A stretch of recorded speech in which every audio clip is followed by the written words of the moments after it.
बाजार बंद होने के बाद आया स्टॉक में 500 रुपए का बड़ा उछाल दिखेगा, 7% का। ओहो हो, क्या हो गया भाई? ये क्या, ऐसा क्या कर रहे हैं आशीष? ये स्टॉक ऐसे दौड़ लगा रहे हैं, 3 महीने में कितना 50%, 55% भाग चुका है। उसके 3 महीने वो 80% भाग चुका है। ऐसा क्या हो रहा सर है? बड़ी री रेटिंग यहाँ पर देखने को मिली है। जिस प्रकार से अगर आप देखें तो रिजल्ट्स आ रहे हैं और क्वार्टर दर क्वार्टर जो है आउट परफॉर्मेंस यहाँ पर देखने को मिली है। अब सीमेंस में खास बात यह है कि एस्टिमेट्स अगर आप देखें तो अच्छे नतीजों के थे पिछले साल के मुकाबले, लेकिन इस एस्टिमेट्स को भी बीट किया। इनफैक्ट जेफरीज की रिपोर्ट में कहा गया है कि इनका जो एबिटा आया है सीमेंस का, इनके अनुमान से 11% ज्यादा बेहतर एग्जीक्यूशन का फायदा यहाँ पर तिमाही के दौरान देखने को मिला। मुनाफे में बढ़िया ग्रोथ देखने को मिली, मार्जिन में एक्सपांशन है और इसी के चलते स्टॉक में तगड़ा रिएक्शन है। जेफरीज की तो रिपोर्ट देखिए मैंने आपको सुबह ही बता दी थी, जहां पर एक खरीदारी के राय के साथ टारगेट प्राइस 5,575 से बढ़ाकर 8,000 कर रहे हैं।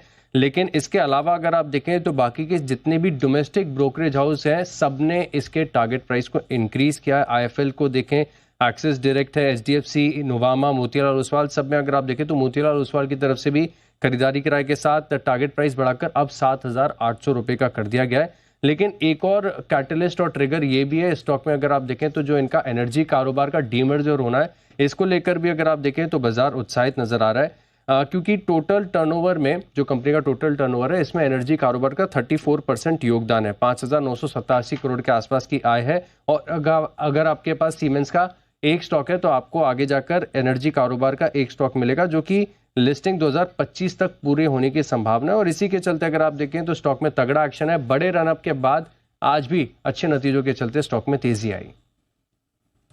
ओके, सीमेंस है वो स्टॉक्स जहां पर बढ़िया तेजी बनती दिख रही है। पूरी कैपिटल गुड्स से, चाहे सीमेंस हो, थर्मेक्स हो, एबीबी हो, भरपूर एक्शन में। सनी जी बताएं सर इस स्पेस में तेजी की वजह और साथ ही आपकी पसंद का share.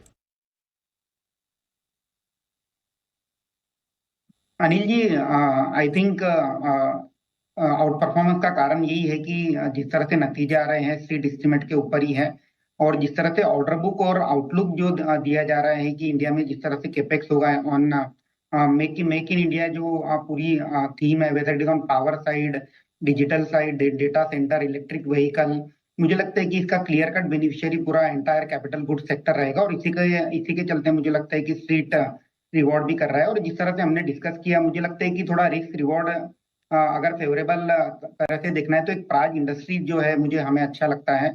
Recently stock under performer रहा है बिकॉज कहीं ना कहीं गवर्नमेंट की एक रेगुलेशन के चलते इथेनॉल पे जो कन्वर्जन का बैन लगा था डायरेक्ट इथेनॉल जूस से शुगर केन जूस से इथेनॉल पर, उसके चलते एक अंडर परफॉर्मेंस आया था। मुझे लगता है कि पोस्ट इलेक्शन ये जो बैन है हट जाएगा और इसका सीधा बेनिफिशियरी प्राज इंडस्ट्रीज रहेगा।